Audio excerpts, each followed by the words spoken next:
Makanan yang sudah saya pesan akan tiba malam ini.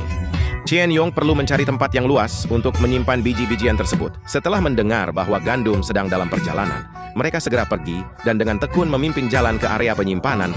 Lalu saya dibawa ke area penyimpanan biji-bijian. Saya berkata, jika Anda tidak segera mendapatkan uang, pergilah cari Ji. Aku mengunci kembali pintu lumbung gandum. Ya, jika kita menyerahkannya kepada Yang Xiu, maka itu akan baik-baik saja. Orang yang mengantarkan biji-bijian nanti akan pergi mencarimu Yang Xiu. Xiu adalah juru tulis daerah tersebut. Setelah masalah makanan teratasi, Ken Yong kemudian dia mengajak saya berkeliling Kabupaten Pingliang yang sudah bobrok. Setelah melakukan penyelidikan sepanjang sore, saya telah memperoleh pemahaman dasar tentang seluruh wilayah Kabupaten Pingliang. Awalnya saya berpikir bahwa setelah tiba di Kabupaten Pingliang, pertama, pimpin rakyat miskin ini untuk melawan para tiran setempat dan bagikan tanah tersebut. Namun setelah berjalan-jalan, ternyata di Kabupaten Pingliang sama sekali tidak ada orang kaya.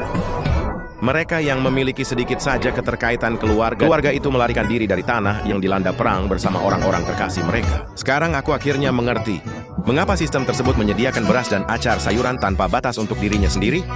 Seandainya aku tidak membawa sistem ini bersamaku, dia datang ke Kabupaten Pingliang untuk bertugas sebagai hakim. Itu adalah awal yang mengerikan. Suatu pagi, aku membawa yang lebih awal, 5 polisi di Shuheiyamen.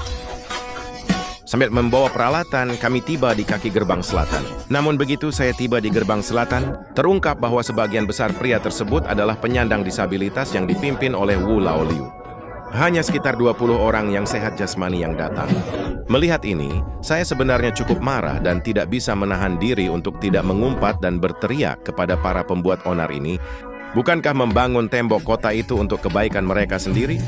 Bagaimana jika Xiongnu menyerang lagi suatu hari nanti? Apakah ini berarti kamu hanya akan membunuh mereka dan bukan sifat mereka yang garang dan berani? Melihat kemarahanku, dia segera menenangkanku sambil berkata, "Pak, tolong tenangkan diri. Ketika seseorang kelaparan dalam waktu lama, mereka sama sekali tidak memiliki kekuatan lagi. Sama sekali tidak ingin melarikan diri.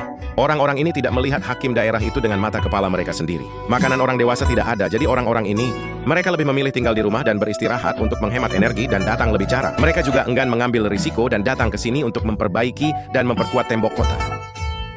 Aku merasa sedikit menyesal. Seharusnya saya mulai membagikan makanan tadi malam. Dan saran untuk memperkuat pertahanan kota disampaikan setelah semua orang kenyang makan. Tapi jika aku berada di depan mereka, begitu banyak biji-bijian yang diambil dari sistem tersebut. Aku tidak mungkin bisa menjelaskannya kepada mereka, pikirku dalam hati sambil tersenyum merendah. Dia masih terlalu muda dan kurang berpengalaman. Maaf, saya masih berusia 21 tahun. Lalu bagaimana dengan mahasiswa di abad ke-21?